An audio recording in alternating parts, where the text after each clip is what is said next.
Hello everyone, I'm Sarah Hoxie and this is The Quick Dish.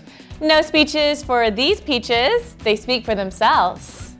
Georgia Peach Council is gearing up for Georgia in July. Beginning the week after the 4th, peaches will be at peak volume and will continue through the month.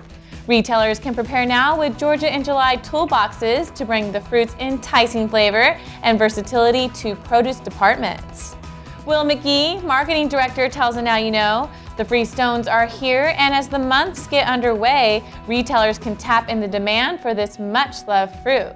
We have worked hard to create a brand around our Georgia peaches that consumers have grown to love. A potato in the hand is worth 2 in the ground. EarthFresh's 2013 Ontario potato crop is off to a great start. Despite a cool, wet spring that set the deal back by at least 2 weeks, the crops are looking great.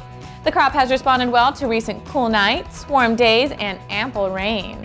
Currently, the largest potatoes are about the size of a ping pong ball and are growing fast. Stephanie Kutia, Marketing Manager, tells the Now You Know, we hope to have our earliest crops ready for our customers by the end of July or early August. We are looking forward to promoting our local farmers. As always, log on to NowYouKnow.com for the latest news and updates. I'm Sarah Hoxie, and that's The Quick Dish.